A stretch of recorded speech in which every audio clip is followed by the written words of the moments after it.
It's a new day on DS9, and John Colicos is back for another go. Kor's telling a small crowd tales of daring do, some of which might even have nearly almost happened. Most of the cast seem well aware of this, but at least O'Brien understands the point is to be entertaining rather than accurate.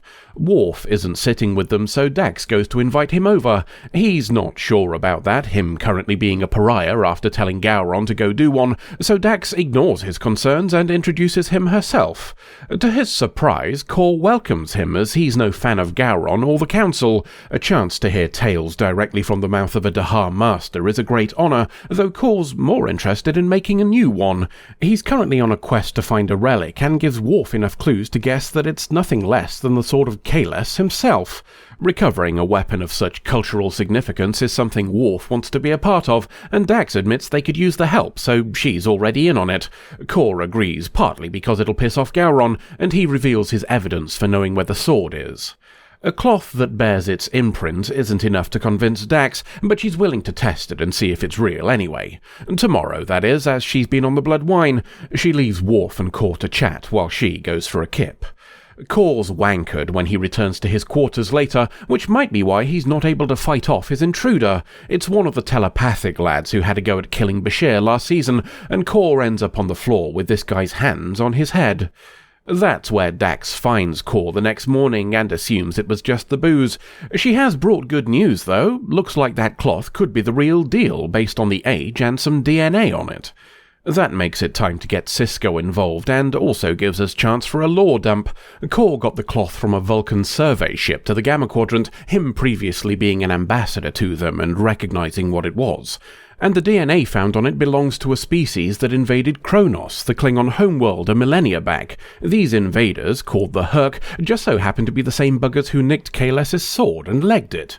The Federation, being partly responsible for its return, might help smooth over the current unpleasantness between us, so Sisko agrees to let them take a mega shuttle and go take a poke around where the cloth was found. We're in orbit around the planet where our mystery cloth was found, and Dax's scans show a significant subterranean complex. Clearly, the last 1,000 years were not kind to the Herc, and all that's left now are some well-mapped ruins. Well, mostly. There's a room down there protected by a force field, and the Vulcan explorers weren't able to get past it. Vulcans don't have quite the same let's poke it until it stops or explodes attitude as us though, and Dax is able to science bollocks it open with some floor gizmos. It would seem we were not the first. Either that or somebody deployed the shield after robbing the place. Kor's bereft until Worf notes something odd, a wall with no dust in front of it. It's another barrier, one that's been hidden with a hologram, and it's of significantly greater quality than the force field they just disabled. There's also a sensor set to read Herc life signs, so it's just as well that Dax still has the results of that DNA scan from earlier, and we can fake what the sensor is expecting. Behind the holographic wall is a stand, and on the stand lies a very ornate bat'leth indeed. Checks from Dax suggest it's the right age, which is good enough for Kor and Worf. They both have a bit of a play and tell us how much good shit KAHLESS did with it, before Dax has enough and tells them it's time to leave. Alas, the group that accosts them outside the hidden chamber has other ideas.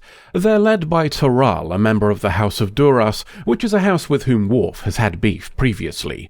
Not that this is his fault. Taral here heard about Kor's quest for the sword long before Worf even got involved, Kor having bragged about it while shit-faced.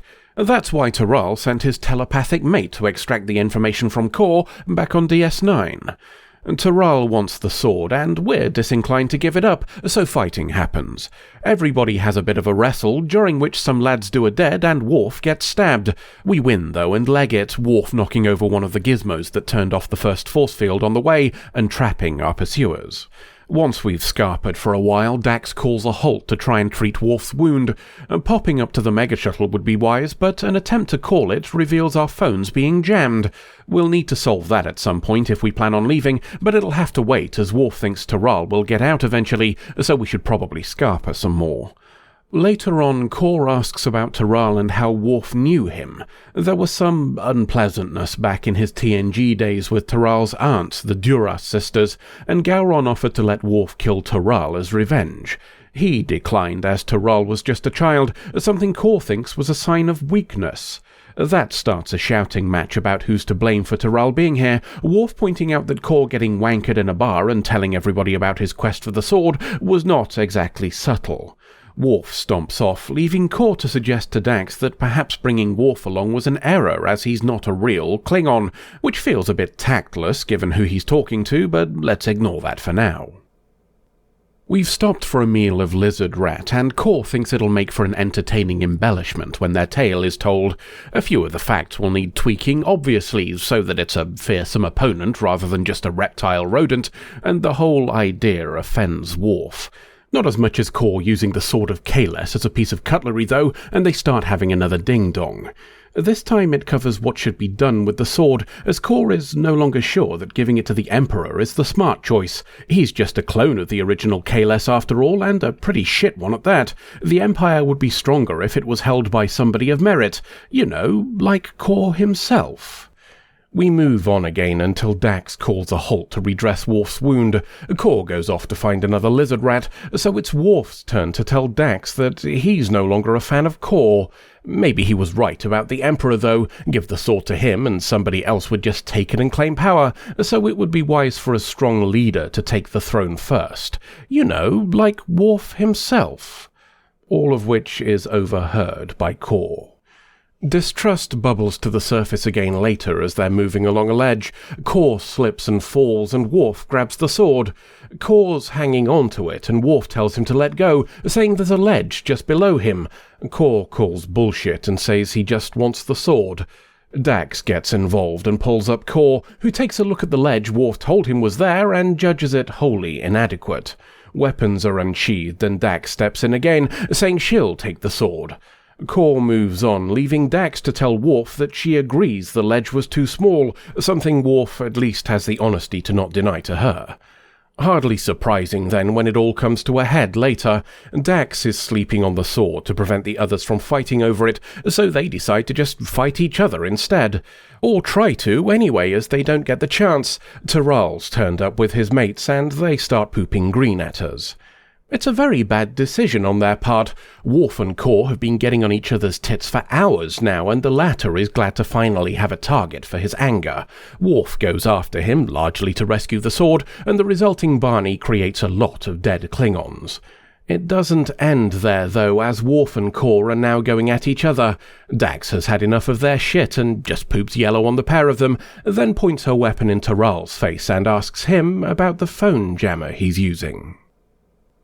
We're back on the mega shuttle, and getting stunned has made the boys stop trying to kill each other. Kor's not entirely convinced about the course of action they're undertaking, and Worf reminds him how close they came to killing each other. Multiplying that by billions of other Klingons makes for an obvious and messy conclusion. The sword is teleported into space, where it floats away, so we'll leave Worf and Kor to contemplate its eventual fate, until the next adventure. Well, what do we have here, then? A quest involving a relic that promises power to whoever wields it, the one sword to rule them all, you might say. Allies turning into enemies, seduced by the very thing they swore to deliver. The member of the group most at peace with themselves, who also happens to be the smallest, incorruptible and immune to its lure. Precious. Okay, I'd be the first to admit we're making a few stretches with those, but there are some parallels between the two stories. The differences are perhaps more important, though. Unlike the jewelry made by Celebrimbor and Sauron, our shiny bat'leth possesses no inherent power beyond the idea it represents. Kor and Worf weren't seduced by whispers. They did that all on their own. This, I would argue, is far more terrifying. You've likely heard the quote by Lord Acton that goes, "Power tends to corrupt, and absolute power corrupts absolutely." I'd argue Frank Herbert got closer to the mark in Chapter House Dune, the sixth and last book of the series. Power attracts the corruptible. Suspect all who seek it. If the most honourable Klingon we know, someone willing to let his entire house collapse rather than do something he believes to be wrong, is then willing to let an old codger fall to his death so he can own a shiny stabber, then that casts a very different view of his principles. It changes the question from one of right and wrong to one of profit and loss, more Quark than Odo. That apparent about-face by Worf has led many to believe the sword itself contains some sort of science bollocks that caused his behaviour. The idea has been roundly rejected by members of the production team who were very clear on this not being the case. Worf's end reasons for wanting the sword may have been pure, but he used them to justify means that were not, and he did this all on his own.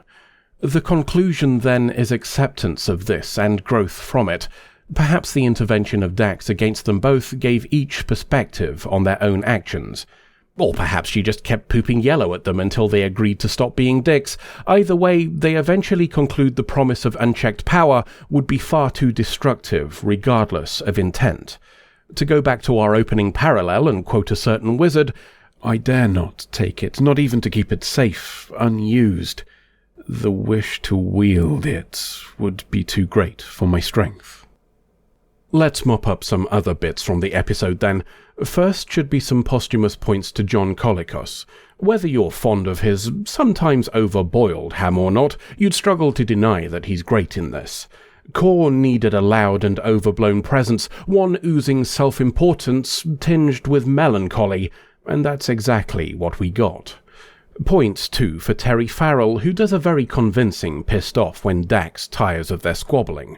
Michael Dorn should have some as well for that little speech where he seduces himself into thinking he should be Emperor. Speaking of which, we should probably talk about that. Worf's always been treated as an outsider belonging to neither Klingon nor human. We all want meaning in our lives, the reassurance that things happen for a reason beyond the greed and selfishness of those with power. That this rejection would influence his exhausted vision of KAHLESS as a child, and later belief that all this hardship was a test, is understandable then. There's probably a whole conversation to be had there about how marginalizing a person or group can make them more open to, let's call them, unconventional ideas, but that's a whole video on its own, so we'll leave it there. What we can discuss, though, is how Trek tends to give us the pariahs, the weirdos, the broken. Spock, Data, Worf, Odo, plain simple Garak, Torres, Paris, Seven. Somebody from Enterprise, possibly. You'd have to ask the people who remember it. The point is, there's usually someone who doesn't conform to the utopian image we're being sold. That we're regularly given a character who can see humanity from the outside is a narrative device, of course, but it's more than that as well. It's a way of showing that a society is only as utopian as how it treats its most marginalized people. I don't know if that's always deliberate or sometimes unconscious, but that it keeps happening so regularly is perhaps a glimpse into the experiences of those behind the scenes. We pariahs, weirdos, and broken are the ones who tend to create such stories in the first place, after all. End of episode. What do we do now then? Eh? What's the plan, for these? I don't follow. Well, by allowing Astro Shien to leave, and implying there'll be a return for future Japes, you've hinged our adventures on him. A solid plan for endless hijinks, I'm sure you'll agree. Okay, but we make 2 of these things a week. It'll take him longer than that to get involved in a new scheme of some sort. So what's the plan while we wait? Well, I mean, we can...